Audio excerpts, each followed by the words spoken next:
come to order for the work session, a special session, actually special meeting September 3rd, 2024, 3 p.m. at the time and place is advertised. Our first order of business is the Pledge of Allegiance, so if you'd please stand and join us in reciting the pledge.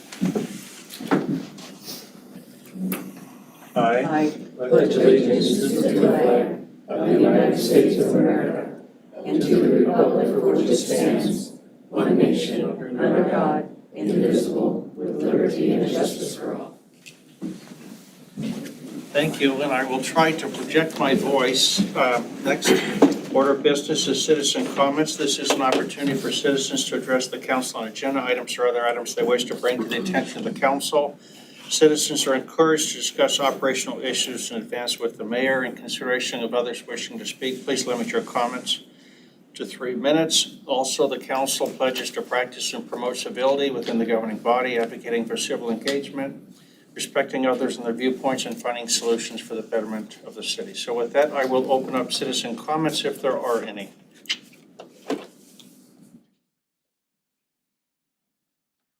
Okay, we're going to keep moving. Next up, Roman numeral 4, discussion items.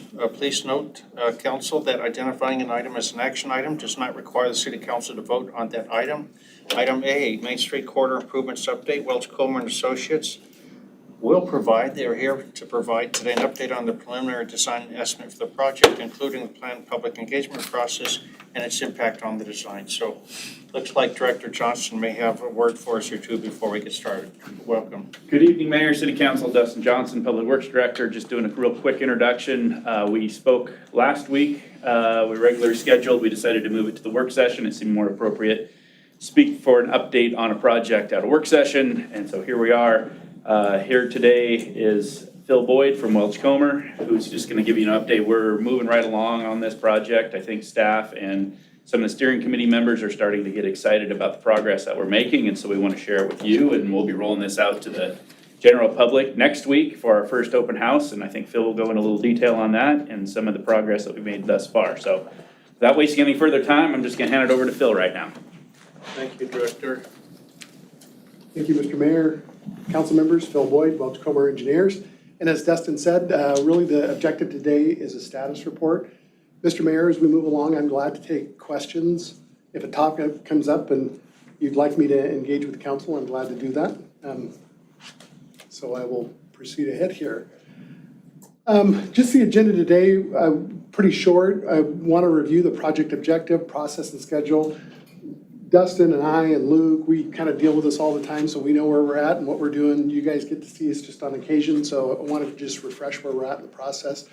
Talk a little bit about what we've heard from the stakeholders we've interacted with, what we've seen from the survey that we've done with the downtown property and business owners, and then where we're headed. Just to refresh on the project objective, you guys have seen this before. We've developed this with the steering committee and city staff. Our objective is to create a community-centric concept design.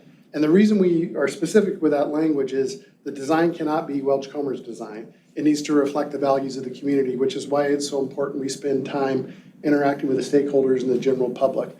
And then also a key component of it is demonstrating the critical infrastructure needs of downtown that serve the broader Lewiston general public. And make them aware of some of the efficiencies that could be realized with doing one big project as opposed to multiple small projects, and hopefully generate enthusiasm for a GeoBond vote. Just get people out to vote so they understand the facts and get out there and make a decision based on those facts. A little bit where we're at in the process and schedule. You guys have seen this before. The image really evokes the way we approach the project. We're starting broad and working down to get to the bottom of things. Into the 100% concept development, about a 10% design. Here we are at City Council on September 3rd. You can see the meetings we've had prior. And the objective again today is to kind of report back to you what we've heard from those groups of peoples that we heard, which is the steering committee and the business and property owners. That kind of initial smaller group, as Dustin said, we're going to the broader public next Tuesday. A little bit about the public engagement. Again, you guys have seen this slide before. It obviously starts with elected officials, you folks, works outward to the target engagement. and then to the broader public. You can see the areas that are boxed out are tasks that we have been completed and will continue to complete. We've been primarily working with the steering committee, the stakeholder, and city staff. We did do a survey during hot August nights to try to pick up that demographic of folks who use downtown. We've also been doing other things through the website, social media, e-newsletters, and then you may have gone onto the website and seen the initial first video that was very general in nature, intentionally general in nature, because we don't want to get too specific too early. And then the document that you have in front of you that I brought in the 3-ring binder, I'll talk a little bit more about it, but that's really what we call the storybook to document the process. You guys have so much information that comes at you. I can imagine 2 weeks down the road, somebody asks you a question, sends you an email, and you're like, I remember generally. The idea is for you to be able to flip back to that storybook and have some data in there. And if it doesn't answer your question, then you can reach out to one of your staff or to us, and we can help you get the question answered. But hopefully the information is in there, and you guys can use that as a resource. We'll continue to update it. So next time you see me at council, I'm going to bring you a stack of stuff, 3-hole punched, and we'll stick it in your book. So you have that record to refer to.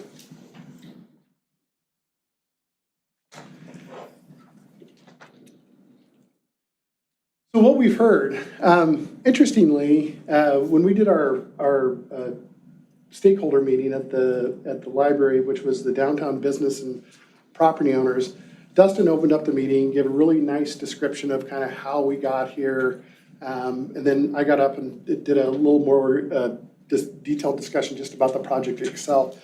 And then we broke out into the different stations in the library. Several of you council folks were there, the mayor was there. It was really interesting hearing folks ask, well, what's this, what do you mean one big project? What's the GO bond for? And we explained it to them and said, well, there's 2 ways to do it. If a GO bond is successful, you can go in and do this as one big project, maybe over 2 construction seasons, or you can just use the money each year as it comes along and kind of cut and patch downtown as you rebuild portions of the infrastructure. And I think almost all people kind of said, well, one big project makes sense. That just makes more sense. Isn't it more efficient? Well, yes, it's both more cost efficient and it's more disruption efficient because you have, 1 or 2 seasons of disruption for the community and the businesses. And I think as many of you know, construction can have a really significant impact on businesses.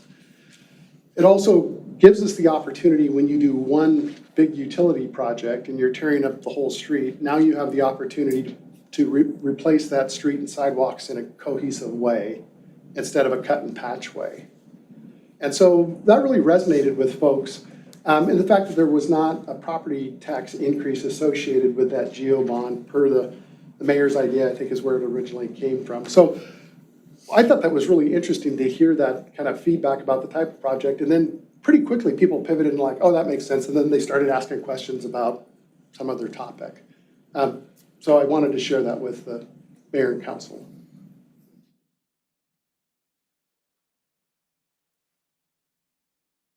So what we've heard continued, this is a kind of a big summary that I'm showing you here. And I think to no shock to any of you, the 2 major topics that we hear all the time through the surveys, through the interviews, and through the comment, traffic moves too fast, it's dangerous, and parking's a problem. So I don't think that's a surprise to anyone. We want you to calm traffic. Folks have positively responded to 2-way traffic on Main Street, and they really have this idea that destination traffic is what they're after. Pass-through traffic, that probably should be on the bypass is not, doesn't bring business to them necessarily. Maybe folks see something as they're passing through and they'll come back, but really what they're after is destination traffic. Parking, preserve it, expand it, manage it are kind of the 3 bullet points that we've taken away from our discussions with folks. But those are again, no surprise to you guys, the 2 big topics that he heard from people, heard about in the steering committee, and saw in the surveys. The other kind of the next level down, and I'll show you this in detail, how we come to these broad conclusions. they want to see pedestrian and bike friendly. That's both in routes, crosswalks, seating, lighting. Those are important features because they understand foot traffic, that kind of character in downtown is what generates foot traffic to their businesses. Trees, this may or may not be a surprise to the mayor and council, probably not. They want to preserve them, but they also recognize that there's sometimes a drawback to the trees because they hide the architecture of the building. They potentially kind of hide some of the businesses, so they would like to see them pruned. They also understand that they need to have a diversity both in age and type of tree. So again, a little bit surprising to me how up to speed, so to speak, folks were on the trees. And then maybe some smaller but equally important topic are sidewalks, making sure that they're attractive, they have seating opportunities in them, landscaping flowers, and there's gathering spaces. We showed some imagery, and I'll show it to you here in a second, about the idea of a festival street where you can have bigger events. You know, Brackenberry has a certain capacity to it. If you have the ability to close down a festival street, that really resonated with folks as well. So those are kind of the big kind of primary summaries. One of the things that we did in the survey that went out to the downtown property and business owners is we asked kind of 2 bookend questions along with a bunch more in between, but what works well and what needs to be improved. These are the things on Main Street that we heard work well. The reason we asked that question is we want to make sure we do no harm with those, and we want to preserve them and enhance them in the concept design. So these are kind of a for instance, when we hear that benches and trees and cafe seating are positive things, we want to do a design that enhances those things with additional seating and gathering areas, creating that diversity of trees, increasing the sidewalk width. Just throughout that list of items there, we're not going to, don't want to do any harm where we don't have to. Not always the case you can do that. What's missing?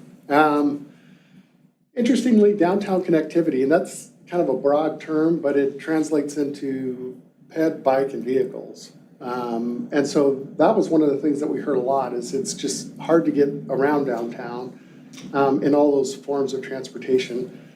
Parking was a item that's missing. We don't actually see that in the data, but it's a perceived reality.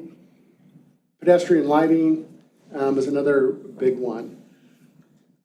Bike and ped I've mentioned earlier, parks, plazas, gathering spaces. When we hear that those things are missing, the way we approach the design on those is, and this is again no big surprise, two-way traffic, that improves circulation. With parking, if it's not kind of technically an issue, but it's a perceived issue, you can sometimes manage that with promotion and marketing. You know, sometimes it's just increased wayfinding and just making folks well aware of it in all the marketing materials, which is not necessarily, sometimes that's a downtown association function. That's why I have operations there in parentheses. Pedestrian lighting, one of the things that's important is having consistent pedestrian lighting, scale of lighting. So as you move through downtown, you can have the same light level everywhere that you go. Bike and ped friendly streets, prioritize the pedestrian and the bicyclist. And you'll hear me talk about that here in a little bit.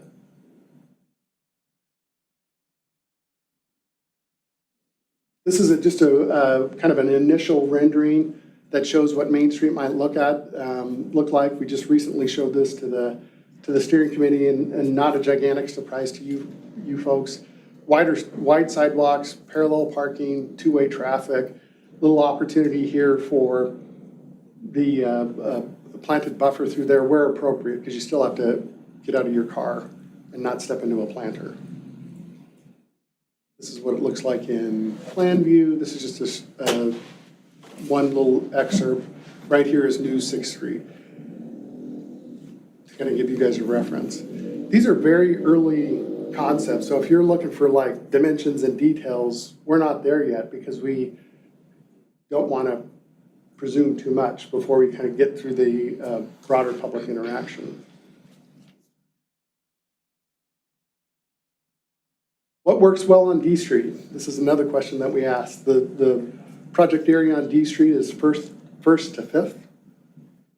And interestingly, trees, and I was scratching my head at that one. I'm like, wait a second, how many trees are on, there's not that many trees on D Street. Later on, you can see a quote in there that says, we need more trees on D Street. So maybe the point was, what trees are on D Street work well, but we need more trees on D Street. This is a comparison between Main Street and D Street of what works well. And I wanted to draw your attention to the first 3 or 4 there. And when you look at those, all of those are pedestrian related. They're pedestrian priority. And we probably predicted this or would anticipate that this is the case, but when you ask business and property owners what's more important, the vehicle or the pedestrian is what enters their store. The vehicle might bring them downtown, but pedestrian is better for downtowns across the board. You never want to lead in with that. We would not lead with that. We want to hear that from the citizens because it helps inform the design. But that's what we've heard from the downtown property owners and the businesses. What is D Street missing? Maybe no surprise. Connectivity, enhanced crosswalks, although you guys do have some really good crosswalks on D Street, sidewalk connectivity, pedestrian lighting, parks and plazas. This is data kind of straight out of the survey. So this is another side-by-side comparison between what's missing on Main Street, what's missing on D Street. And while their priority may change a little bit, it's still kind of centered around that idea of circulation, pedestrian scale, parking, kind of the cornerstones of what people expect to see in a downtown.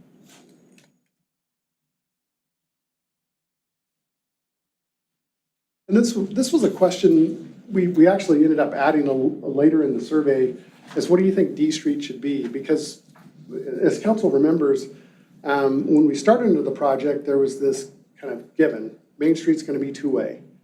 But in all the prior documents, there was not an analysis of what D Street would be. Would D Street remain as half of an old couplet? Would it go to 1 lane westbound? Would it go to 2 lane? What should it be? So we asked the property owners and business owners in this survey, what should it be? Interestingly, two-way traffic came out of it. Could be that they see the circulation part of it, which is important to them, but also the functionality part that it gives you the opportunity to shut down Main Street to have events, because now you have D Street to use. And that's an important feature for downtown programming, is what, you know, the Downtown Association folks call it, is now you can shut down Main Street, have a festival or an event, and divert the traffic to D Street. So that was one of the things we heard out of that part of the survey. Just a tidbit about two-way traffic. We have got the initial modeling done with two-way traffic on Main and two-way traffic on D Street. And the kind of punchline is it functions out to the 2045.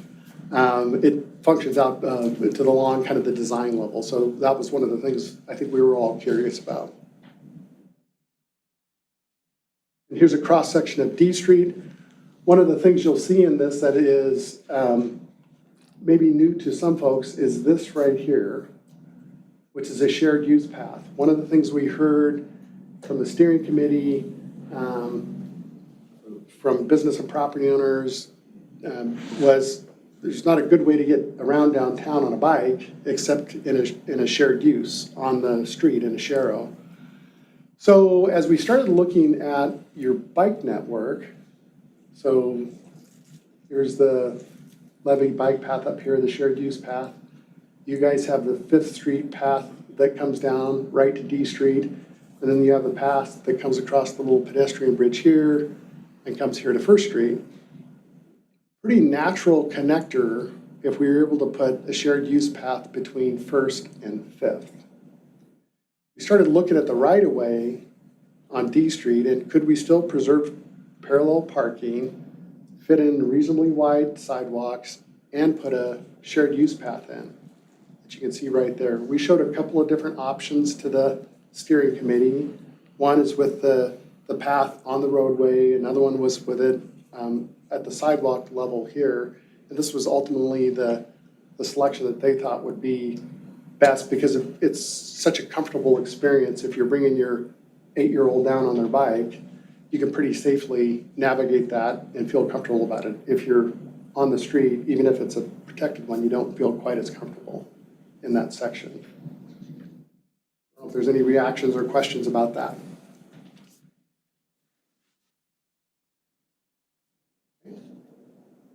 Forge ahead. This is another, just a very preliminary view of D Street. This is First Street. You can see the kind of the compact roundabout here. You'll see more of this in future illustrations that we'll bring forward. The short story on this one is we can move through the design vehicle, which is a very large highway truck, to navigate through this. It makes for a much more efficient intersection here. You can see the shared use path right there.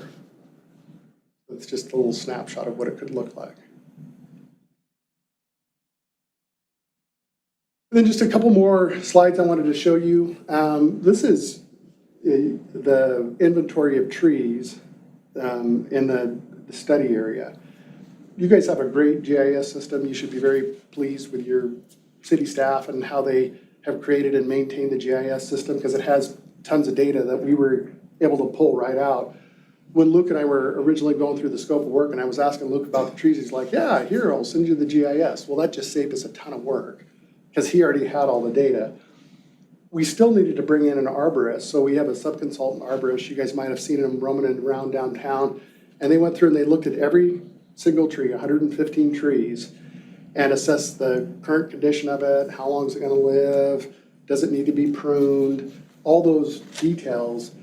Because without getting too far into the weeds, maybe that's the wrong expression here, without getting too far into it, the potential conflict between a tree and a utility is a challenging thing. Because if the utility wants to go right through where the tree is, taking out a healthy tree to make the utility easy to install may not be the best approach.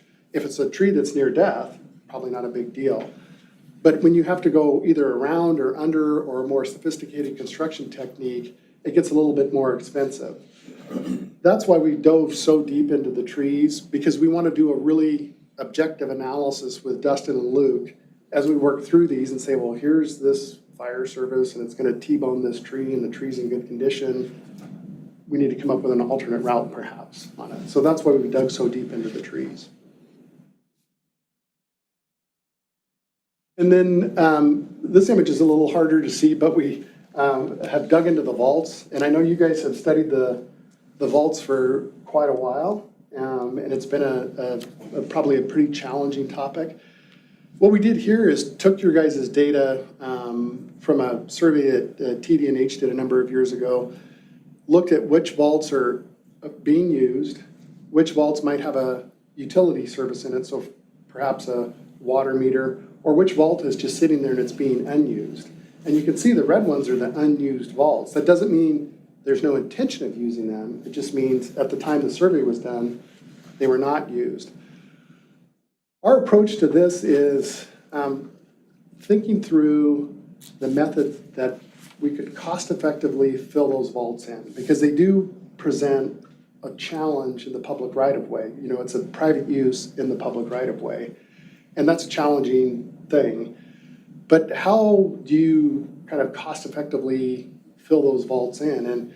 And Luke and I had a discussion one day, and he actually came up with a really good idea that we're working through the feasibility of it with some of our contractor friends to see if we can cost effectively how they could fill those vaults in. We'll estimate that so we get an idea of how big the nut is, you know, and then how the costs get allocated or who does what. So that's a policy discussion for a future time, but at least we understand how big the challenge is, because ignoring it in the long term is probably not a good policy, especially if you're going to go in and redo the downtown.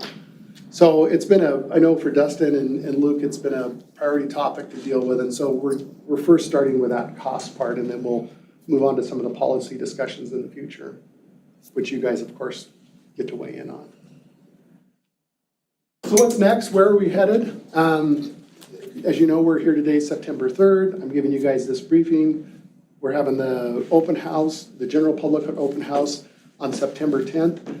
Once we do that, we'll move forward and continue refining concepts. We'll go back to the business and property owners, and then we'll be back here in the middle of October. One of the things that's out there now, and we hope folks are, or we know folks are responding to, is the survey opportunities. There's social media opportunities. You guys might have seen these at the businesses downtown. There's a QR code on there you can scan and take the survey. There's yard signs that are out trying to encourage people to take a general public survey. And we've also advertised the project in the Tribune, so for the open house. So we're trying to get the word out because we want to be able to first solicit feedback, get the public to weigh in on this. And then second, if there's questions or observations that they have, we want to be able to address those early on in the process to make sure we're getting accurate information out there and not things that are not constructive and not accurate. So with that, Mr. Mayor, hopefully I did okay there and tried to keep it short, and Dustin and Luke had asked me to do that, so hopefully I've done it. I'm glad to answer any questions. Thank you. You did a wonderful job. Councilors? Questions as we move forward? I don't see any, but I think you're doing a great job, and certainly think that we can do, to help relate to Dustin or whomever, and let us know, and I can contact the council too to make sure we stay engaged. So, Okay. yeah, thank you. Very good. Thank you. Thank you.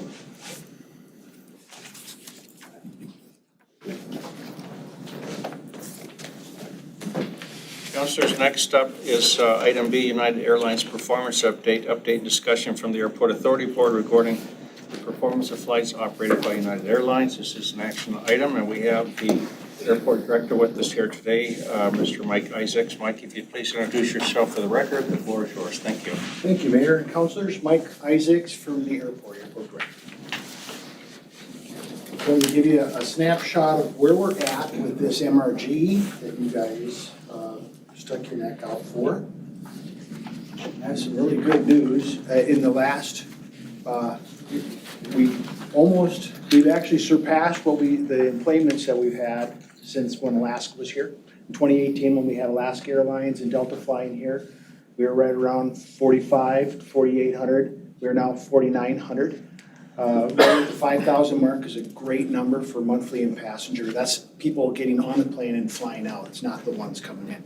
Double that essentially. So we got about 10,000 people a day or a month coming and going. Our load factors, as you see, they went from 23 to 24. We went up from 73 to 80%. Now we're at 83%. That's including both Delta and United.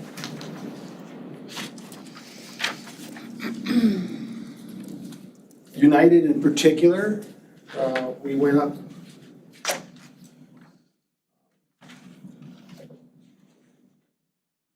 88.7% in July.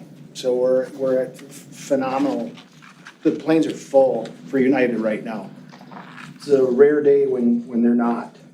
If you get to 90%, you're pretty much stuck at max capacity because there's too many things with people leaving, coming. There's too many variables to never fill a plane up 100%. It's just not possible.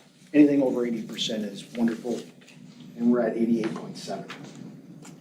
So when we brought this minimum revenue guarantee to you last, this spring, I guess it was this spring already, we started with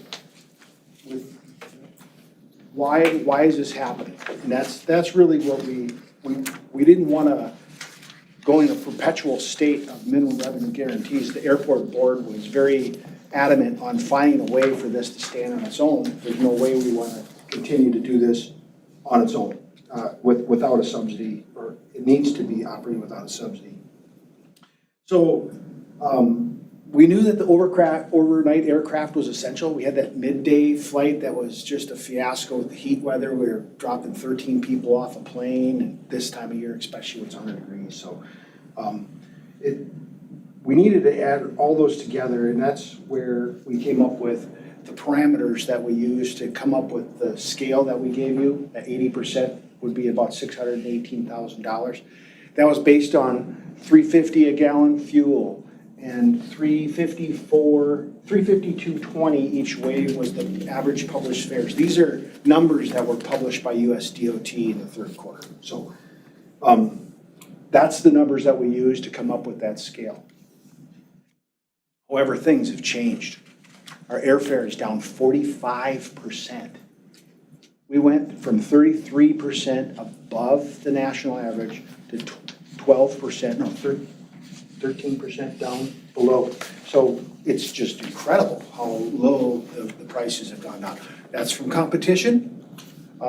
My consultant brought up the point that the day that Delta published Seattle service was the day that United looked at this and said, wait a minute, we got some serious competition there. We're gonna need another MRG for this. We're past October when that happened. So that's another important point to bring up is the MRG doesn't just get United here. It creates the competition to lower the airfare and to add extra routes. We were trying to get Seattle since 2018 when Alaska pulled out, knowing full well that you were going to have some MRG to get that happen. It was given to us. Delta upgauged their aircraft for no charge.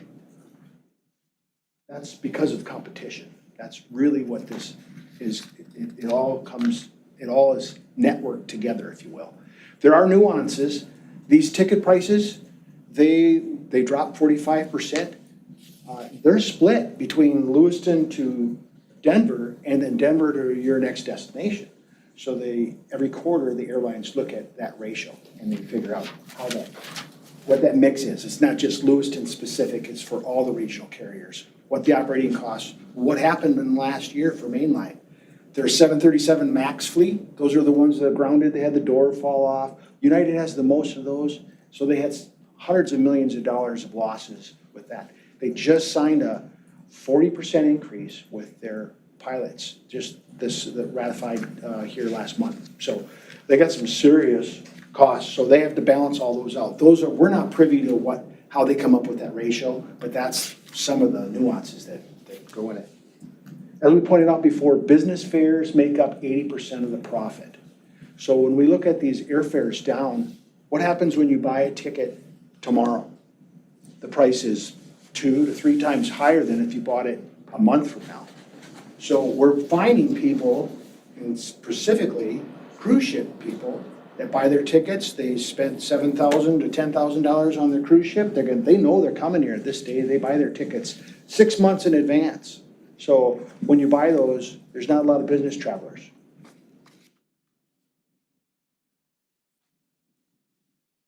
So we did a study.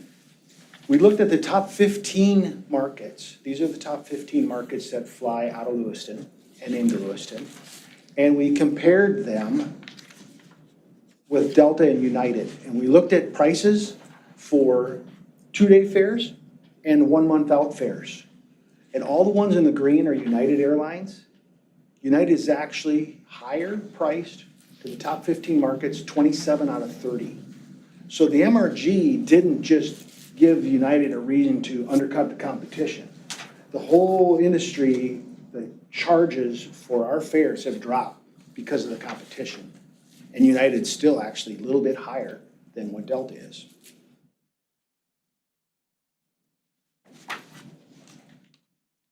Here's a fairly complex graph, but what it shows you is there's 3 different things we're graphing. We're graphing the available daily seats, that's in the blue. The average fare is the yellow. As you can see, the yellow has dropped, spiked down significantly. And the average daily passengers flown in the past 15 years. Those ones on the left side of the graph, those were shared seats that we had with Alaska and Pullman.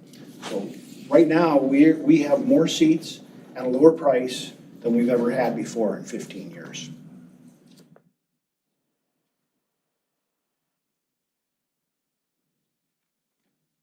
Here's another graph showing where we're 33% higher than the national average before United started, and now we're 12% lower.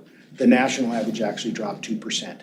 So we are I mean, it's a really good time to be looking for prices on a flight out of Lewiston. What does that mean? What does that mean to us when we drop 45%? Well, it means about $6 million in savings for the folks that fly out of Lewiston. Since 2021, they were paid $3.8 million over the national average, and now we're $2.2 million under the national average. That's $6 million just in savings alone for ticket prices. Now, the 59% of the people that fly out of Lewiston are locals, and 41% are tourists. So when you look at that, that's about $3.5–4 million for locals, and $2.5 for our folks coming into the valley and spending their money there. So, as I mentioned, the competition bringing United in added Delta. It added all these extra routes. We went from 55, we're up to 176 one-stop destinations right now because of the MRG with United. That's what this has done. It's actually quite a successful story as far as MRGs go. We've filled the planes. We're bringing folks in and out. It's actually quite remarkable with all the destinations, what we offer right now. We started in 2018 knowing that we just had service to Salt Lake City. And so we needed that. We knew that that was a big challenge. That's the number one things that the folks in the community asked for us. What happened to Seattle? What happened to Alaska? How do we get this back? Well, we got it back because of you. And both sponsors made this happen with the diligent work of the airport board. So we're at this point right now where we're going to need more business travel because business travel is where the profit is. Business aircraft is the E-175 that Delta's doing. They have a business class in it. They have 76 more seats. So there's still a challenge to get our business travelers to switch away from Delta and Alaska. It's taking time to do that. And the tourism is filling the planes up right now. So those are some of the challenges that we're dealing with United coming in here. But again, with such success, it's hard to argue. It's not money wasted. That is absolutely sure. That's just more of our employments. Here's an interesting slide. It shows last year we were 74%. We were trailing Pullman 74%. We are now trailing Pullman 25%. So this MRG has made a significant impact in competition in the Quad Cities. It puts more people into your city in the valley. So this is a very interesting, I'm sure everybody's heard of Wyoming with their MRG plan, if you will. They've been doing it, I think, 20 years now, where they subsidize 5 different airports within their state. They did a study, they've done it a couple times now. This last one, the MRGs yielded an average of $12.36 for every dollar you put in. It yields a return on investment of $12.36. So if you apply that, and Wyoming's not unlike Lewiston, if you apply that to what your MRG just put in for this year alone, it's $50 million. So there's big money involved that comes with having this airspace connection into the national transportation system.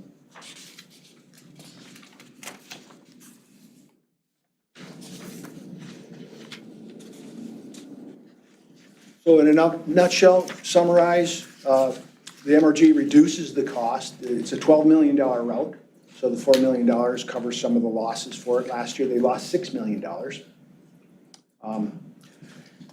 United charges more for 12 of the top 15 destinations each way.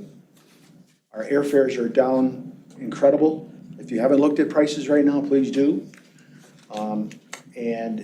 Competition is really drove it down.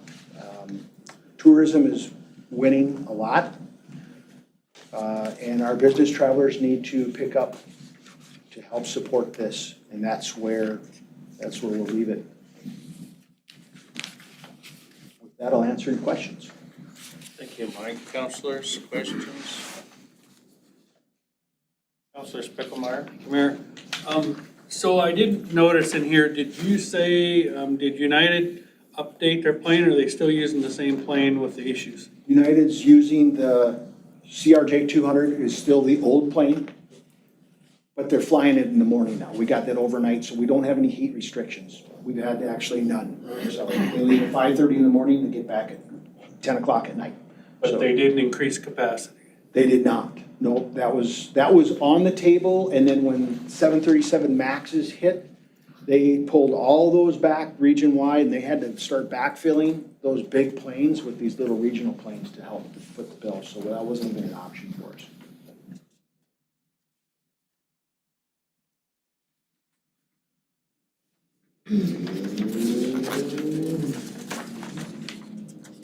Mr. Mayor. Councilor Ledke? Director, can you tell me why we're worried about load factor? Why we're worried about load factors? Why would we be concerned with load factor and an MRG? Well, load factor is essential. They have to have the plane full. Absolutely. So when, I'm referring to when we talked about the current MRG that we're on the hook for. Yep. It was explained to us that load factor was the key element, that we kept planes full, our MRG amount would be less. it absolutely would have if fuel prices were not 19% higher and we lost $150 on a price ticket. They lost 45% of the profits. That has changed, and that we did not know about. Can you go back to the ticket prices, because we just talked about fares are down, so that also affects our MRG? When fares Absolutely. go down? Yeah, So we don't, so where's the balance for us? Because that's where I'm trying to wrap my head around. Well, fares down are good for the consumer, but on the back end, we're paying. right, absolutely. I Yep, think that's where I'm trying to wrap my head around how, it's complex. How the airline comes up with a price includes the fuel, the crews, the salaries, all these myriad of things. Do you buy the tickets tomorrow or do you buy them a month? We don't know what that happened. And what we brought to you was data from the third quarter of 2023 that was published. That was factual information that we knew.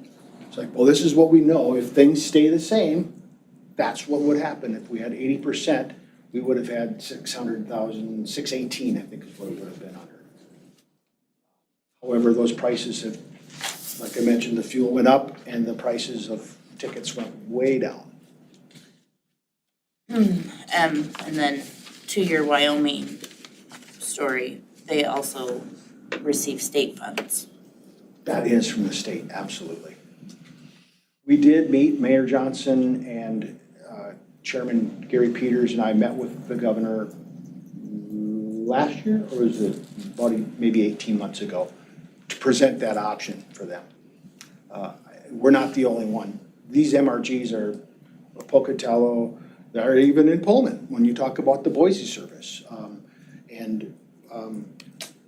I think Idaho Falls is standing on its own, but Pocatello and Twin Falls certainly are. So Right, and we know state funds are going to Pullman, even, because it's not an Idaho property, right? We're it's funding it, supported, but it's we are supported by the supporting state it of with Idaho. state fund dollars.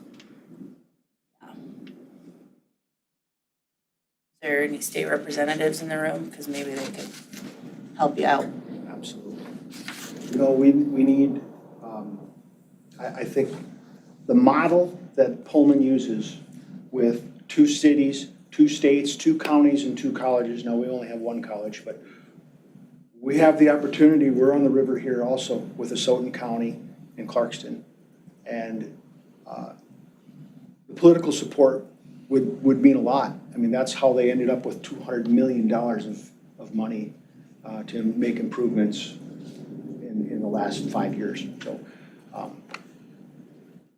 how we get there, I don't know. That's way above my pay scale. That's with the sponsors to decide if it's worth branching out and adding more sponsors to help us become competitive.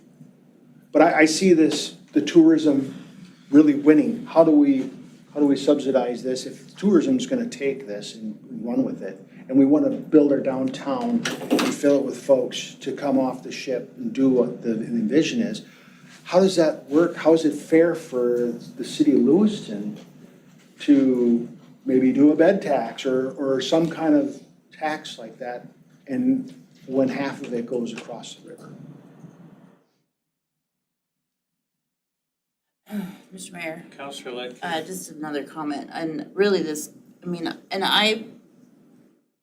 math and all of it, and I am 100% protecting our assets, but I think this needs more eyes and support, because when we talk about what this is doing, our tourism is up, but it was actually Commissioner Havens that pointed out, again, which the mayor had brought, our sales tax revenue is not up from the state, at the county or the city.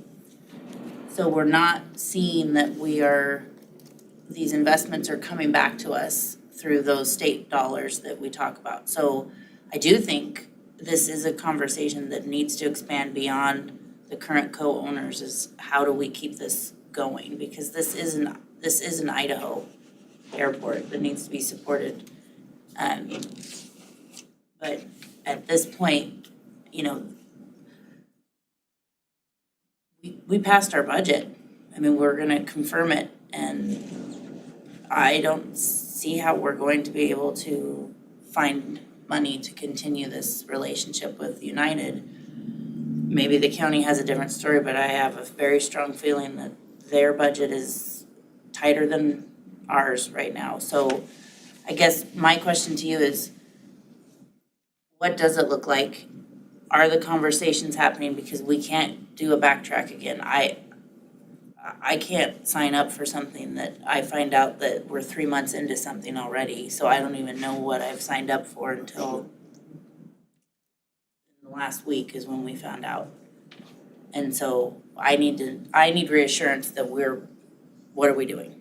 And how are we going to not have to pay? Well, I think it's a good investment to do anything for, it's a lot of money to one airline in about 5 years from the county and us. So what's United saying? Well, over the weekend, they provided let me back up.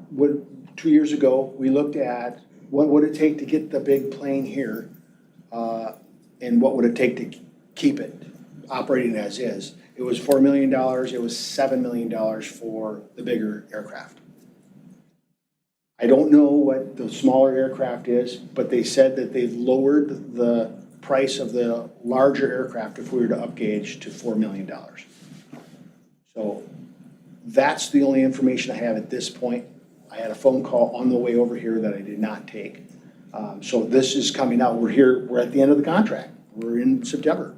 It expires in September. So what does that look like? Last year in September, we went into October. They never said anything until Delta published that Seattle Fair, October 7th or 4th or whatever it was. Then they said, oh, by the way.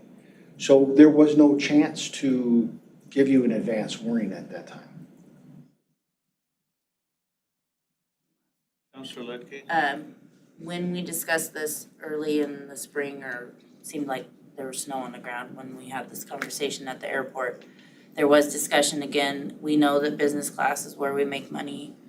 What kind of conversations have we been having with businesses? Are we going to get that support from our wealth generators, our SELs, our Clearwater Papers, the people that are putting people on planes? What is the buy-in?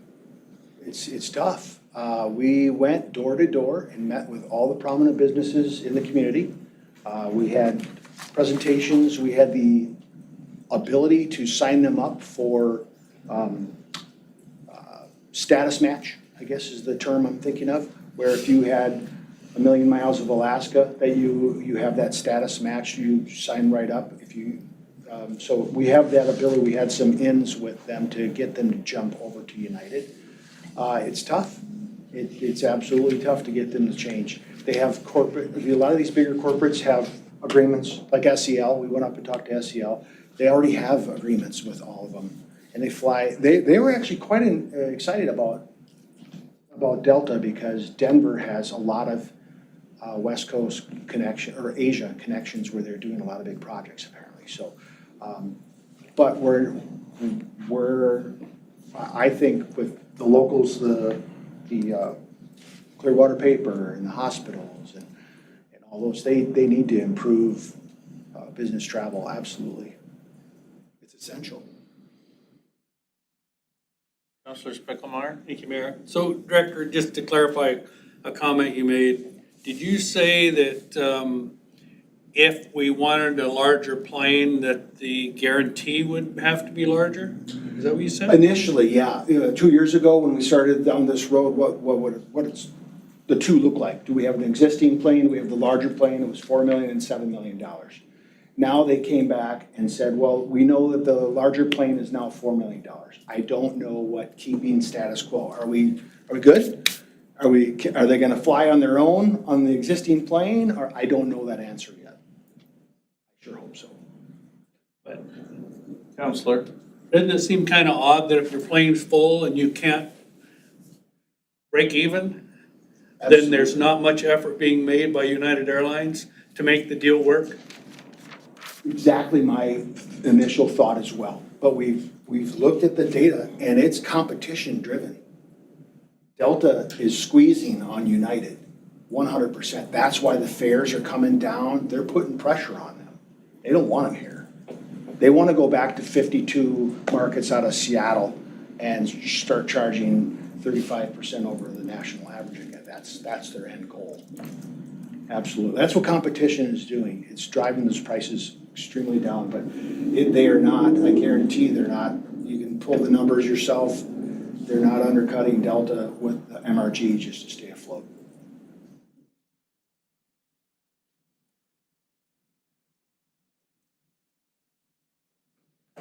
Well, Mike, I don't see any further questions from the council, so we appreciate you being here today and the airport board joining us today. As soon as we hear more information about what next steps are, we'll be reaching out right away. Super, yeah.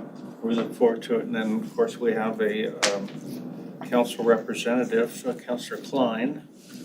We'll ask her to maybe keep close tabs on that too and bring some information back to the council that would help us. So, all right, thank you. Thank you, Mike, very much. Okay, council, next up we have item C, Burt Lips Survey, Pool Survey. Presentation of the Burt Lips Pool Survey results followed by discussion on the outcomes and potential next steps. This is an action item. And, Councilor Spickelmeyer, would you like to take the lead on this? Sure. Thank you. I guess for the council, we all know that earlier this spring, the discussion came up about what to do with Burt Lips Pool. And within that, we decided that to get a better view of what the public might want, that we were going to ask the Parks and Rec Commission to do a survey, which we did. And I think they finished in August, early August. It was already publicized in the Tribune, but this is the actual survey results. And if Director Barker's here, maybe he could add some talking points to this.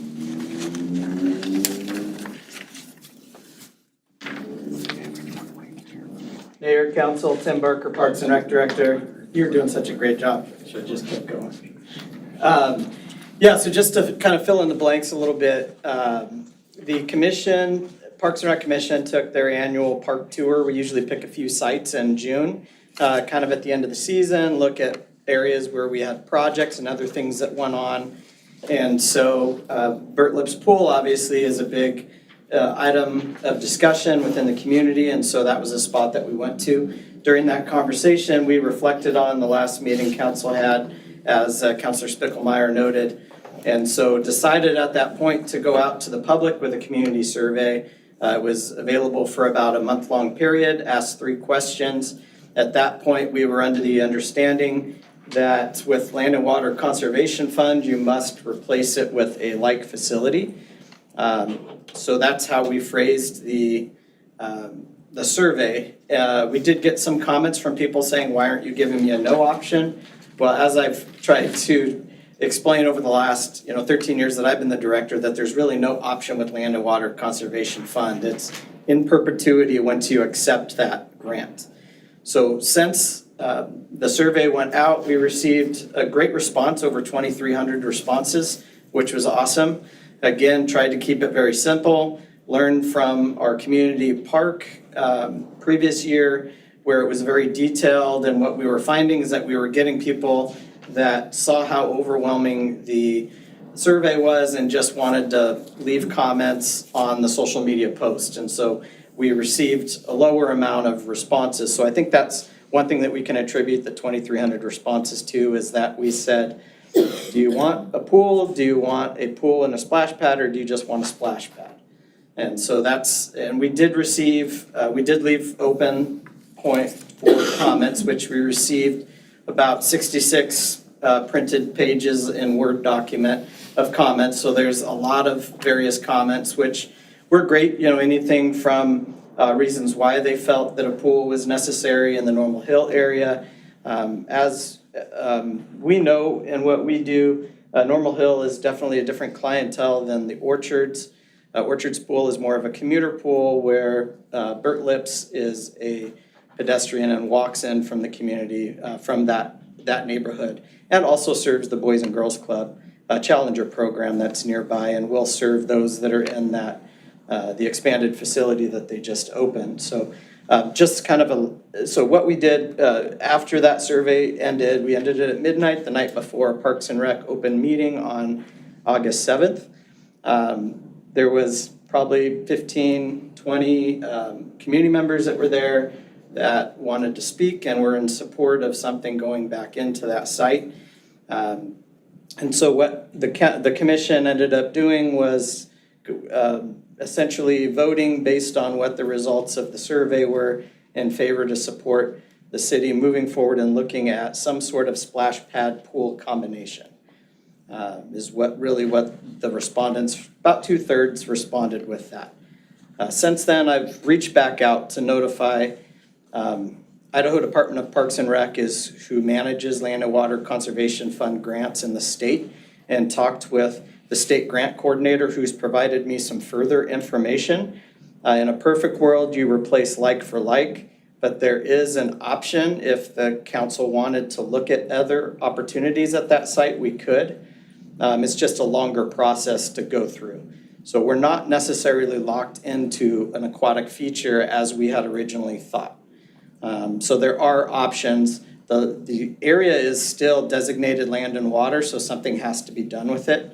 So whether you do something at that site, or you have to purchase property elsewhere and convert it and create a development plan that takes about a 2 to 3 year process, or like I said, you have an option to utilize that site and put in a like facility and replace what's there.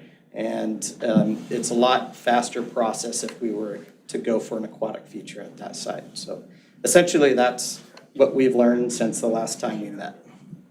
Councilor Lipke. Or what? Or what? What if we don't do anything? What's the consequence? Do we know? We're out of compliance with the federal government. Right. So then what?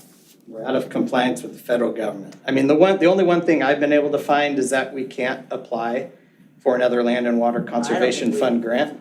Sign us up for that. Well, I would have Because loved I to think say it's that back done in the us 70s. rear Yeah. a few times.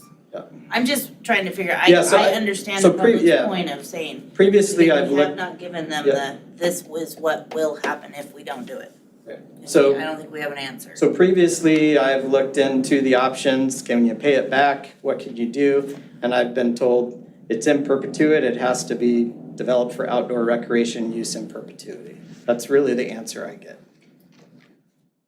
It's not we're gonna give you a demerit, or we're gonna charge you a fee. I've never really gotten any other answer from the National Park Service on that. So essentially, you're just out of compliance until you do something. Councilor Spicklemeyer. So I guess to add on to it, Director, and I'm for the having some type of a pool or splash pad there. And of course, the cost is a huge issue with everything we got. Seems like everything that comes here has got a huge cost to it. But when we originally talked about this, the Parks and Rec had come with a proposal to do an engineering study on it for the cost. And that's where we're discussing whether it should be a pool or a splash pad or a combination.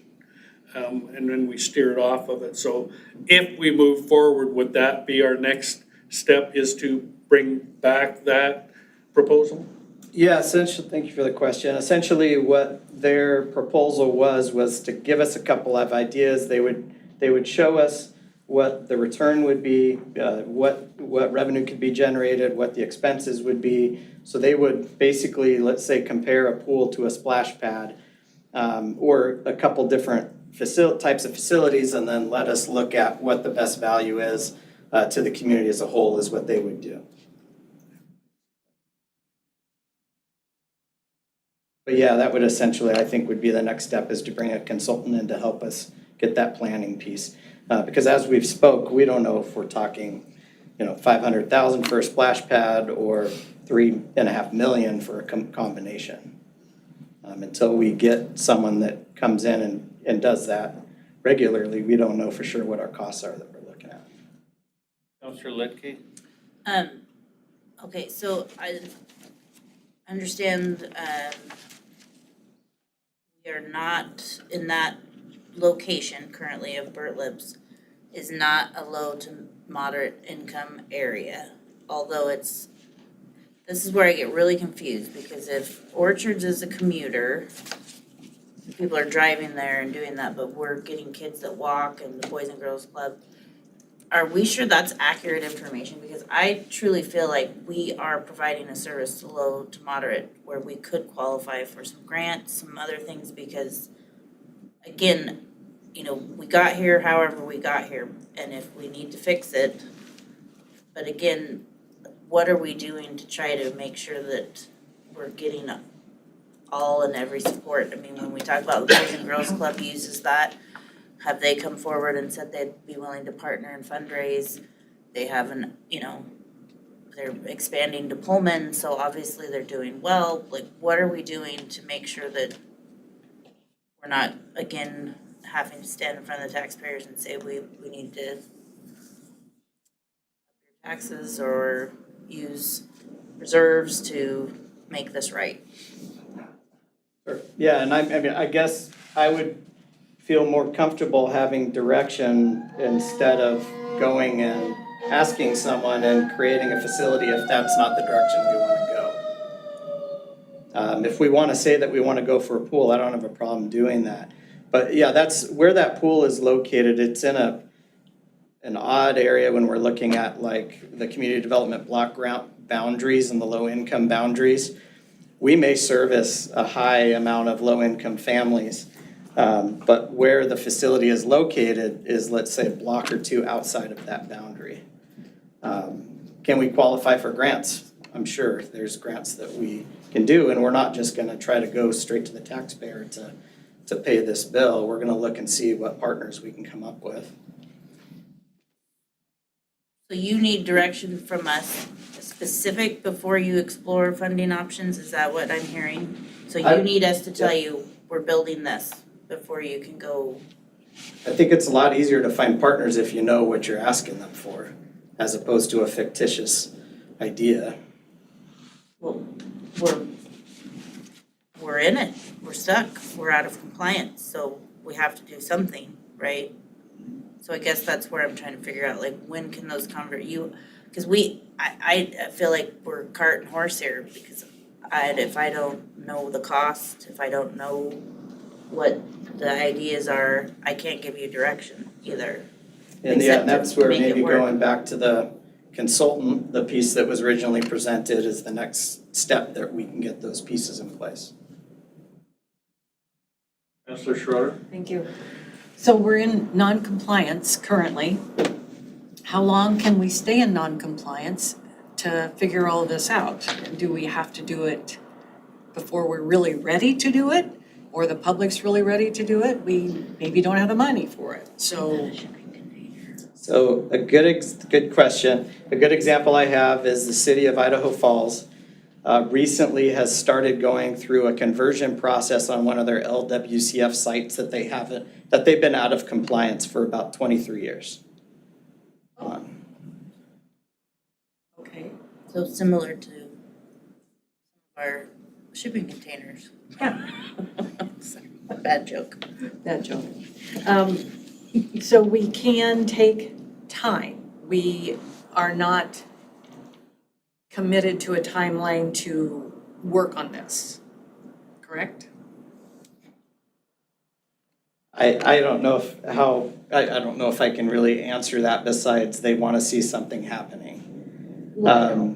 Yeah, like I said, the example I've got that they're starting that conversion process is a 23-year out of compliance.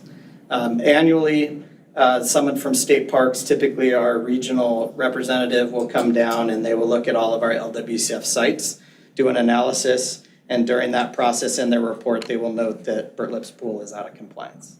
So if we And that we need to do something about do it. something. So if we, this consultant, I can't remember how much it's gonna cost. It's about 35,000, I think. I was thinking somewhere in there. So as long as we're doing something and showing some progress towards this, we can, It's positive. we've got a lot of big fish to fry, and not that I don't want a pool. I totally support having a pool there. And there, not somewhere else. But still, we have a lot of obligations. We just listened to it one, so. Councilor Spickelmeyer? Thank you, Mayor. So I guess to kind of tie it together, and I think that was a good suggestion on Councilor Lidkey about looking for partners, but you're saying that we would need to say we're gonna do a pool, or we're gonna do a pool and splash pad, or just that we're gonna do something?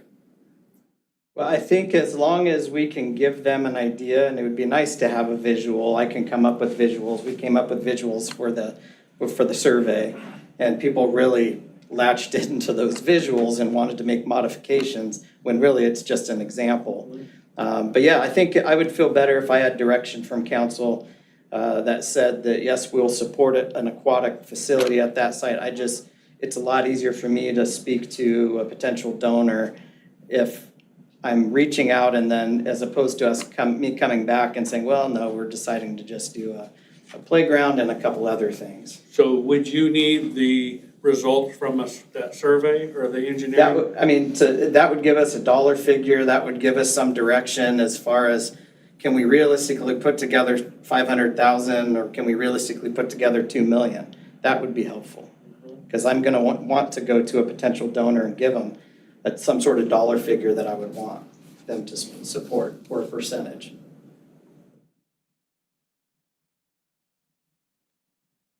Councilor Spickelmeyer, can I ask you a question? So my question to you is, as a member of the Parks and Rec Commission, has it ever come up that council could give direction to the commission to look at all of the aquatic resources in the city and to come up with a plan for all of them? So in other words, the survey was very biased in the sense that it only applied to Burt Lips Pool. It didn't give anyone the option of saying, are there other options out there? Should we combine the two facilities into one? Should we relocate it centrally, maximize our dollars, if you will, instead of trying to operate and maintain two aquatic facilities in the city? One of them in the orchard said if we stop maintaining it as such, reverts back to its original owner, Lloyd, and we would lose that. And the day may come when we don't have the money to fix that pool, So have you discussed that with the? We have, like, you're thinking something like if they had something in their master plan. I don't know if they But have. just from a Parks and Recreation standpoint, Burt Lips was a great facility. I used to do lap swims there, but do we put all of our eggs into this? You know, we talk about funding and trying to provide for the future needs of the community. And we might build a pool here if that's what's decided, and then not have resources to either fix the orchards pool or to put a pool up in the orchards, you know, this kind of thing? Or do we look at trying to locate something more central that would maybe provide both amenities and maybe other things that we haven't discussed yet? Has that been part of your discussions with the It commission? hasn't, but I can Okay. bring it up. Just a question. I mean, it's one that I've No. had, so, yeah. No, it's a good question. And I can do that, I can do it for the council, I could bring it up to the next, put it on the agenda and bring it up to the commission if that's what the council would like us to do.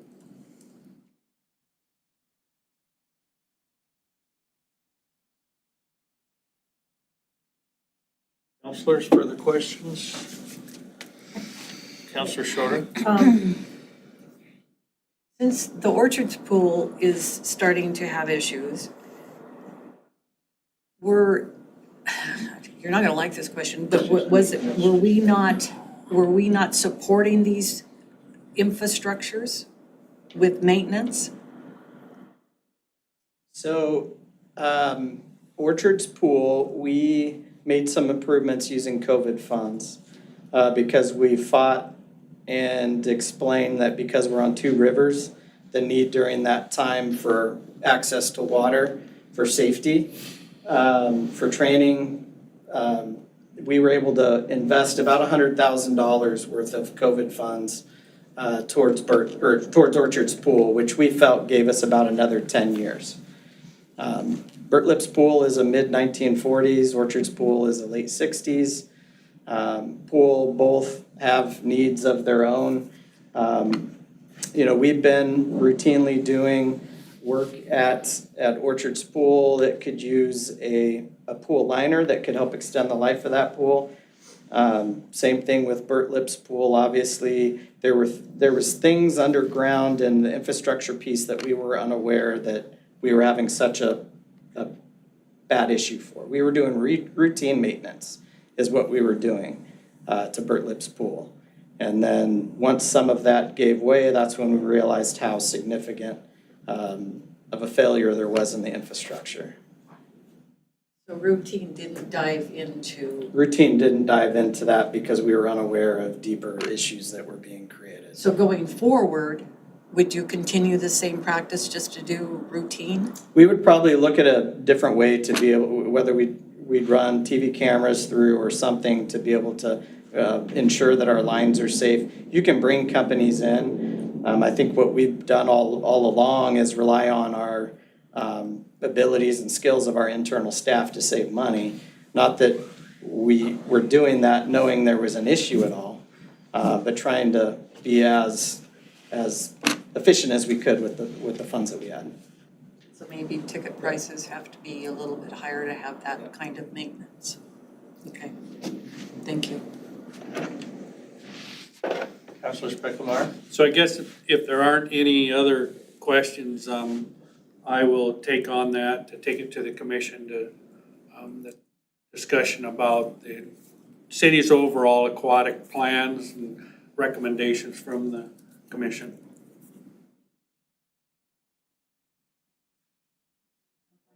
Great. No, thank you. And if I could make one last comment, we do have a 2014 pool study that we can dust off that gives some, and we've addressed a fair amount of those, but that might help us too in trying to help figure out as far as what some of the lingering current needs that are still out there. Thank you, Director. Okay, Council, next up we have item D, Building Feasibility Study Update, discussion of the building feasibility study performed by Clearwater Financial approved at the March 11, 2024 City Council meeting. This is an action item. And Council, you have an electronic copy of that study, and you've been involved in this to some extent. But what we basically were tasked with doing, what you tasked ourselves to do, was to look at potential consolidation of city departments into a central location. Part of that was to address our deferred maintenance backlog, which we just talked about, some of our aquatic facilities that fall into that category. But also within our buildings, this building included, the Bell Building, Public Works, City Hall, the police department has a lot of needs, these kind of things. But we hired Clearwater Financial to inventory our buildings and find out what the uses were for those buildings, and then try to match those with some other space or spaces within the city to see if it would make sense to do that. I can give you an example. At City Hall, the chinking on the windows on the first floor is, I think, around $200,000 to fix that, just to chink them up. And that's an awful lot of money to be spending just on windows on the first floor of one building. So the study seemed to indicate that there might be a possibility that we could look at a consolidation effort. And I guess with that, maybe I'll just see if there are any questions to help get us moving along, and hopefully you've had a chance to review that final study. You sent that out in email, correct? That was sent out. Okay, when was that sent out? So I can go back to it? The 6th, I'm sorry, what? August 6th. August 6th, okay. And I think that was shared previously too, when we received a final copy. But this was our first opportunity to bring it to you today and begin to discuss what your interest might be in terms of looking for a consolidation of resources, personnel. Staff have been involved to some extent. We've had to inventory the number of personnel in each of the departments, what the needs were by position. Take a look at floor space for certain needs. With the police department, for example, they have special needs like with the evidence room and vault space and things like that. Finance has a need for vault space. And what the market may or may not sustain in terms of some of our existing facilities, how we might put together a financing plan to begin that transition where we might surplus a property or two and in that consolidation process. We talked to IT, now known as ISS, to look at what some of their needs might be, but it's all in that report. And again, if you've had a chance to review that, then I would just ask for some initial comments on that so we can start moving down the road on that. Lidke?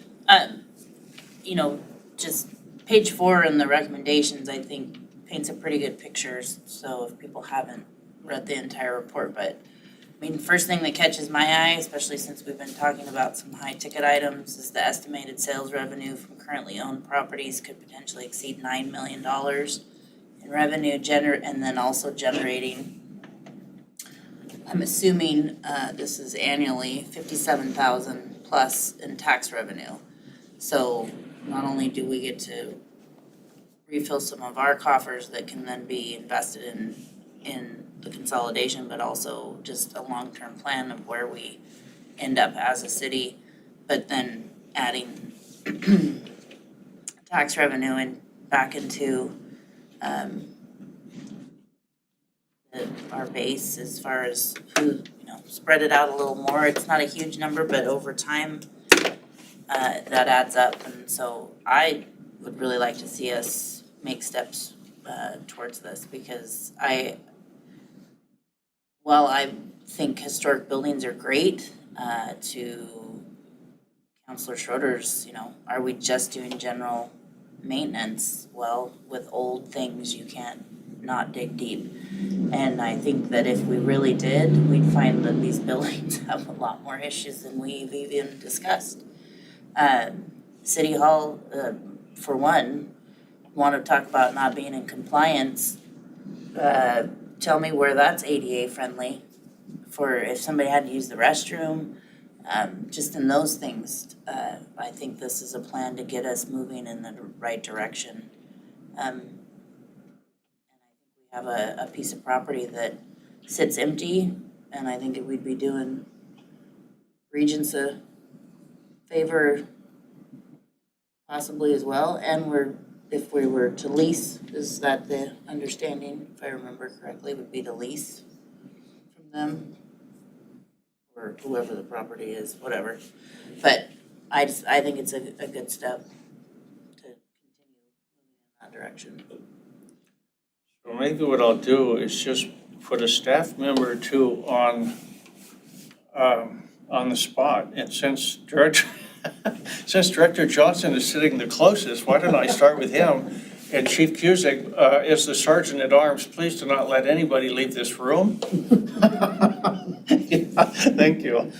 Director Johnson, would you mind just, you've been involved in this process, but maybe just share a couple of your thoughts about your department and I'm not asking you for a space to identify a building within the city of Lewiston, but just the whole notion of trying to reorganize your staff and your department so that it will function more efficiently, effectively, these kind of things, because you have folks all over the place within Public Works building.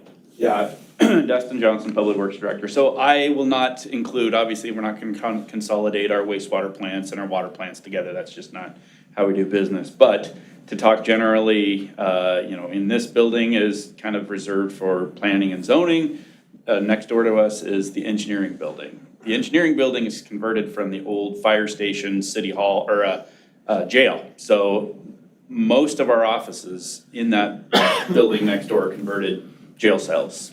And so we literally have people in broom closets. And, it's not a stretch to say that technology has changed since that building was originally parking it was fire trucks in our conference room. So you had 2 fire trucks parked there. You had police cars down in the basement with the jail cells. And so, the technology, the wiring, the space requirements, everything to the lighting, it's not cohesive. We are separate somewhat by a breezeway from planning and zoning. We've kind of bridged some of those gaps in recent years to kind of get our teams working closer together. But yet we're still, 5-6 blocks from City Hall? And so that creates inefficiencies scheduling meetings when we need to have purchasing or legal or the mayor. Where are we having it? Who's involved? And so there's a lot of missed opportunities just because of schedules and conflicts and trying to get everybody in the same place at the same time. So, I've spoken with a few of our directors, and I think we are all very supportive. If cost was not an option and, the availability of what we have within Lewiston was not an option, consolidation would be an amazing concept just to get the efficiencies back built into what we do on a daily basis. So that's my 122nd. Thank you, Director. And I'm not going to let the council ask questions, but I need to ask Chief Cusick if he might come up for a minute. And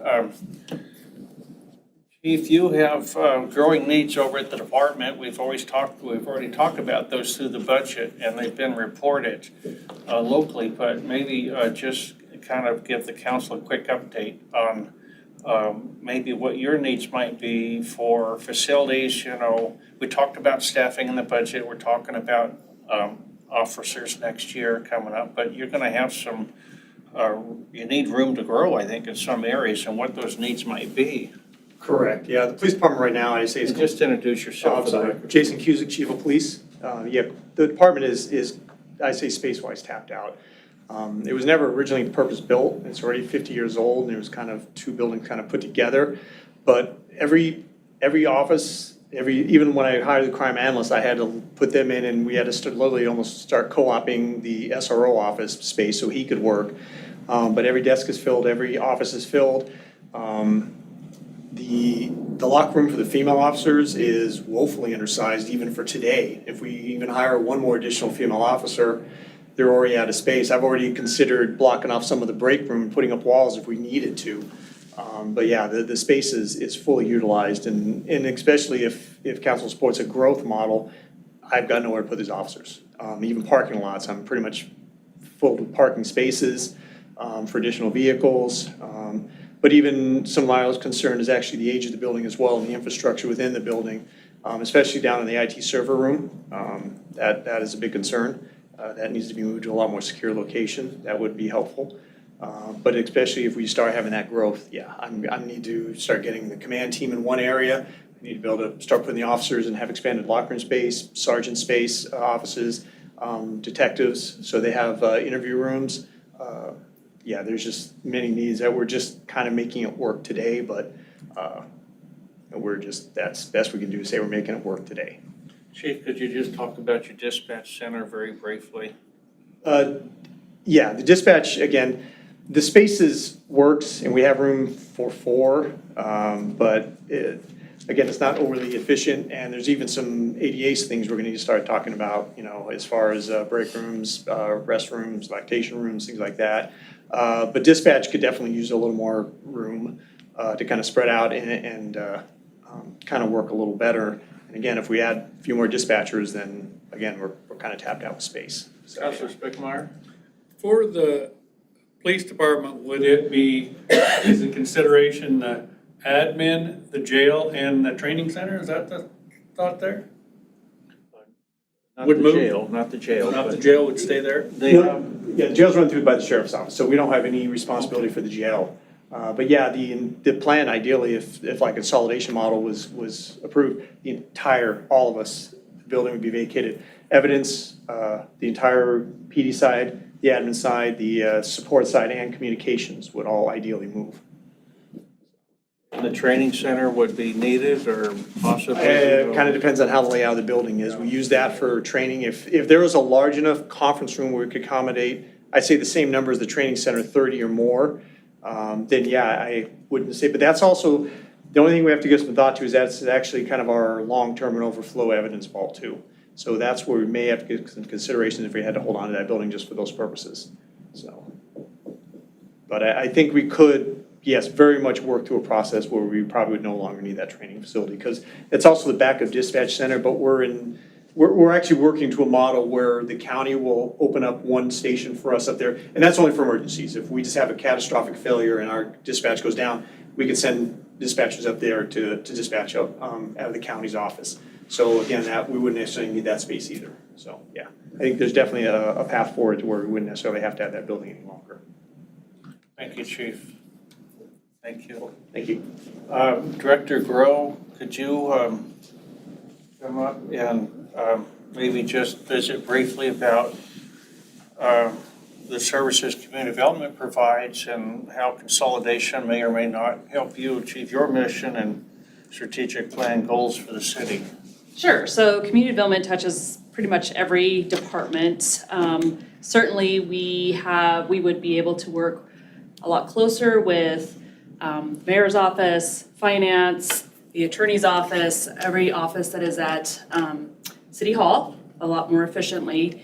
And we have public transportation in Old City Hall. The plan for public transportation, though, is to go to the community center. So that would maybe not be considered as part of building consolidation or facility consolidation, but and I'm a little bit of old school, so I like to talk instead of just emailing or Zooming. So it just builds better relationships between staff members, a little bit more camaraderie and morale amongst everybody. And then once you see the efficiencies between departments, then you can start looking at org charts and seeing how as positions people retire or people leave positions, you can look at them from a different lens when you're all together.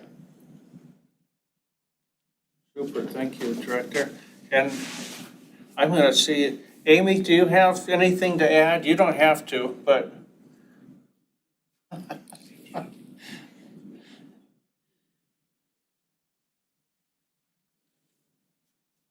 Just, maybe the wisdom, you run the books for the city, but, when we talk about possible consolidation, we talk about deferred maintenance at the city, long-term needs, these kind of things, other efficiencies that we might gain as a city, maybe within your department? Amy Gordon, City Treasurer. I guess from my perspective, I look at economies of scale issues. So if we're consolidated in one facility, even though it's maybe potentially a larger building than what we currently have each facility in, or potentially multiple buildings, we would still see some economies of scales type savings. So fewer electricity bills, probably more efficient equipment than what we currently have, less HVAC units to maintain, replace, having your departments, more departments in one building, that's gonna cut down on commuting time to come to joint meetings. You know, time efficiencies, we try to work through issues via email to avoid having to pull multiple people into one building, but there's a lot of sometimes misinformation and misunderstandings via email, so then you're asking everyone to sit down at a table that maybe have to commute from different work sites. But having all your staff in one building too, we could look at doing central purchasing, bringing that back, where we would have cost savings there of having, you know, all your office supplies being ordered from one central location, and consolidation of just supplies and materials potentially too. Thank you.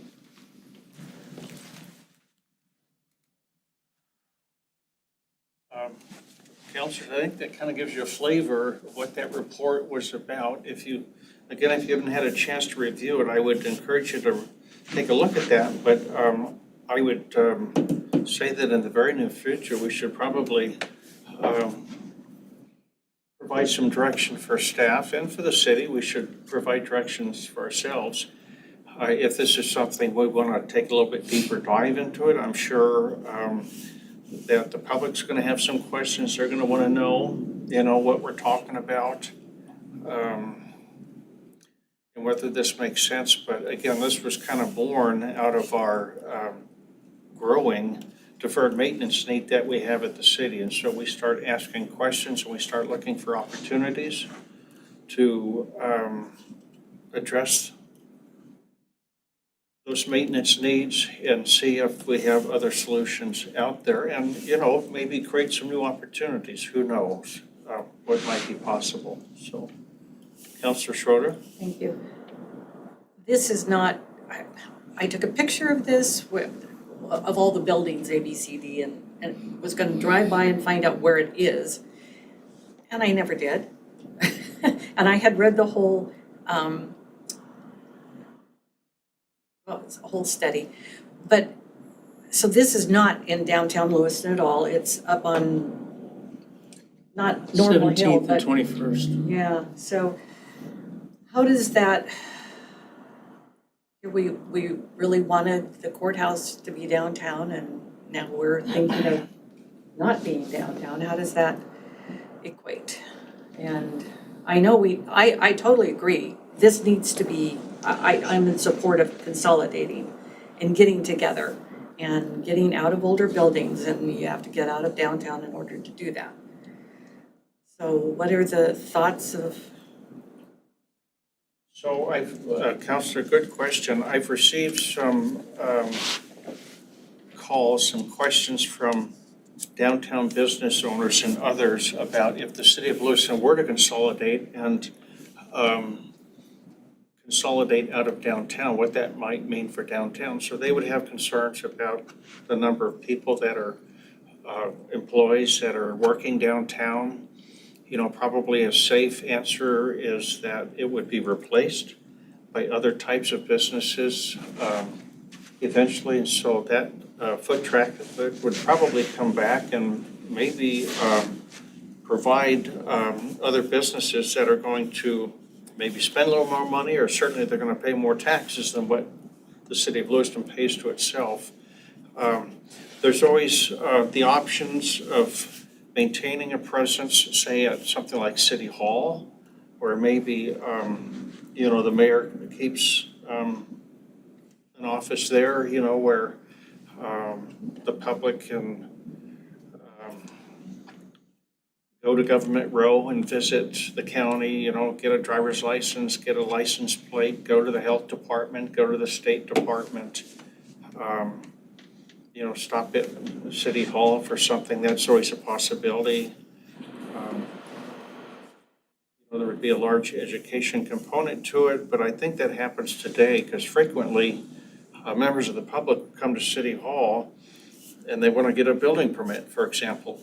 And we have to tell them, you got to go to community development to get that. Or they want to talk to our engineers about a project. I say, well, you got to go to Public Works. And so one of the potential benefits of a single campus is that the public can do the one-stop shopping and come in and pay their utility bills, pick up their building permits, these kind of things, which would be attractive to the public. It may also move the center of government up the hill and closer to the population center as the city continues to grow to the south and to the east. They get further and further away from downtown, and so it may benefit some of those folks. But I could see a possibility where, there would still be some kind of a presence downtown, at least maybe for the mayor, so that the mayor can, the mayor's office can visit with the county commissioners, with the state offices, which we do frequently, and sometimes public health. So that's the kind of questions, concerns that I've received to date. And I know I'd gotten, around the same time, I'd got some emails that they didn't want us out of the downtown area. They wanted us to stay there. And so that's why I was gonna drive and see what this was like, and I never did it, but I will. So. But I do think we need to do something. Councilor Lidke?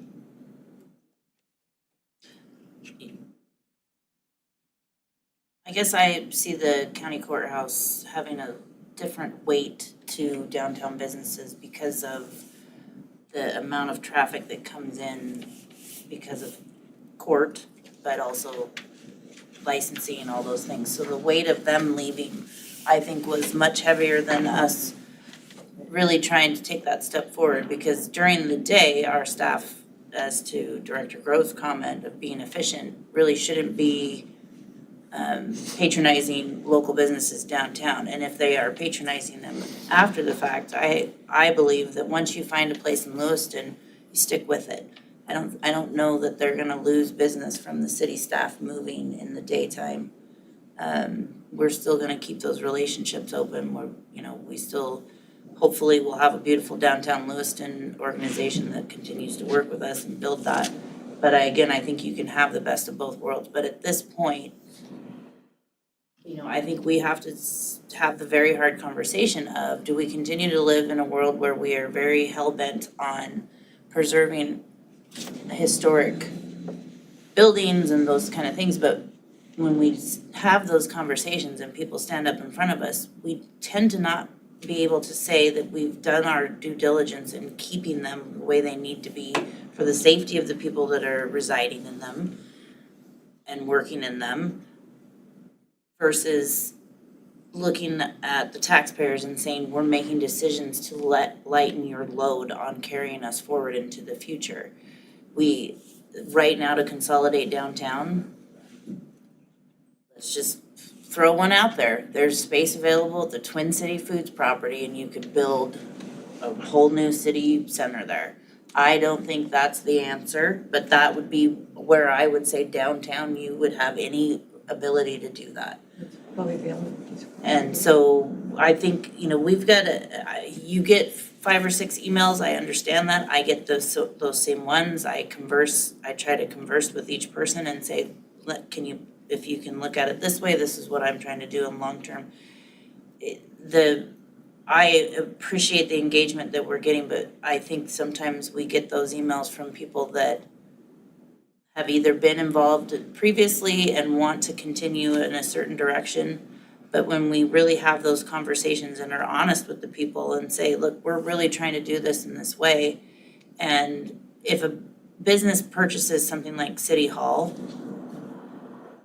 I think it's gonna be something like a law firm that wants it to remain within the city hall, right? I don't think we need to go into that doomsday thought of if we sell all this, these buildings come crashing down and we don't have our history anymore. Mark Alexander is a perfect example of somebody who came here by happenstance and has stayed 20 years and invested in our historic buildings because he enjoys them.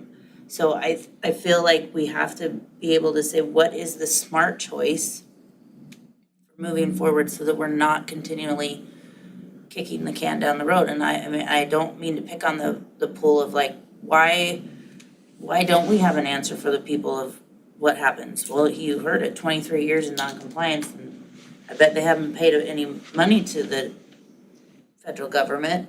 I think they're just out of compliance. Nobody wants to be out of compliance, but we've got to prioritize. And I think this is a way to really help the city staff address some issues of communication amongst themselves, communications when you have multiple departments trying to communicate with the county or the state or the Idaho Transportation Department or the Corps of Engineers. If everybody's in the same building having face-to-face conversations and working efficiently, we might see better things happen. And that, to me, and when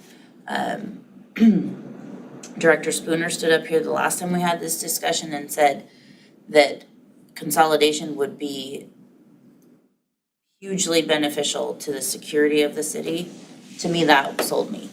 Because we know that technology is running this world, and we've had technology bite us in the rear. So we need to fine tune that.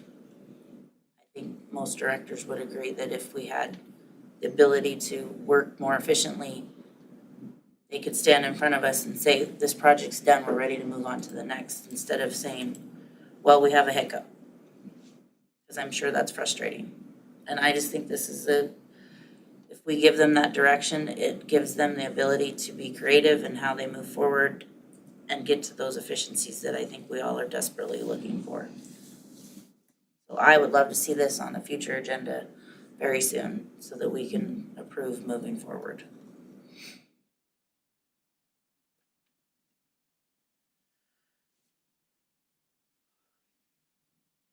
Council President Kleberg. Thank you, Mr. Mayor. Looking at the numbers for the 4 properties, and you're talking, $9 million, and putting it back on the tax roll for to build a new building. We had joint talks with the county at some length. They actually hired a consultant out of South Carolina, I believe, but just basically for consolidating our police and dispatch and all that. There's a public safety facility. And the number, I don't know, Councilor, if you were on at that time. But I don't recall. But it was, one building was $28 million. We're gonna consolidate a bunch of our departments into a building. We're gonna be looking at buying another courthouse to the tune of $60 million. It's a lot of money. So I understand what everybody's saying here in the property up there off of 17th. If it was available for, reasonable price, considering, remodeling, rewiring, all that stuff adds up too. It's, obviously substantially less money. If we were to do something like that, then better make sure that we've got enough room to accommodate future growth. Just to go in and find out in 4 or 5 years we're tapped out and we got to put another building up. To me, it wouldn't make a whole lot of sense, so.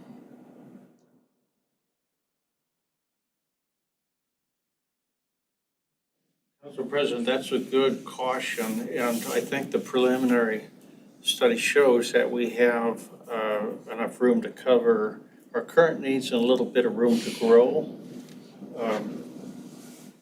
Council would have to weigh that decision too about the future of the city. If they think the city government is going to grow in the future also, I think, and it was mentioned by one of our directors, that there might even be an opportunity to, when you consolidate like that, you may be able to, through attrition, through retirement, not fill positions because you can cross-train and use resources together. So I think that certainly is a key part of any consideration, if that were to happen, is to try to capture some of those future savings into the, if you will, the purchase price of anything that the city might do, because they're real. But then weigh that against the cost of maintaining old buildings and what we may have to invest in them. So I don't have the answer today on that, but I think what we need to decide is if we'd like to put a little bit more effort into this. I can reach out to some property owners and begin that discussion and maybe set a meeting up here with the council and ask some more questions. Councilor Klein? Mayor, I would definitely like to know more information, especially financials, how much, a better idea of how much it's gonna cost if we are leasing the property, what that looks like. Because it was for sale, wasn't it, the property? I don't know, Councilor, yeah. So, yeah, just what that would look like. We know about roughly how much our properties currently cost, would potentially make if sold. But as far as how much it would be to transition from that to the centralized location. I really like the idea of the centralized location. It makes a lot of sense to me. It's just whether we can financially do that.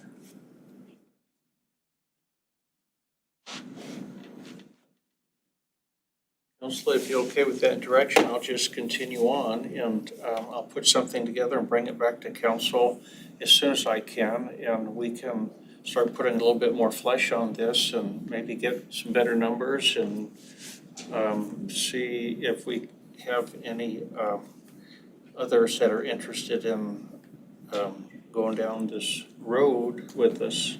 So, that seem fair? Okay, I will do that. Thank you. Thank you.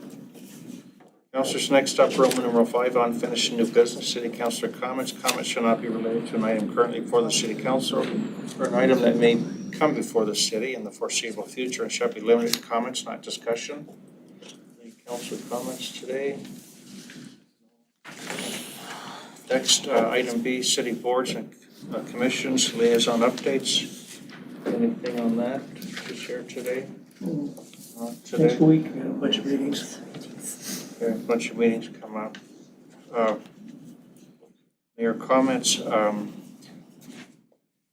I will be leaving town this Thursday on United Airlines.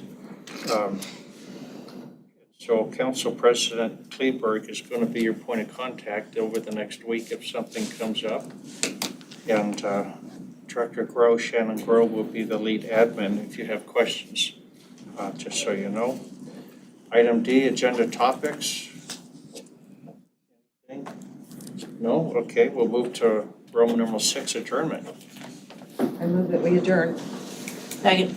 It's been moved by Councilor Schroeder, second by Councilor Lidke, that we adjourn. Those in favor, please signify by saying aye. Aye. Opposed? We are adjourned. Thank you, Council.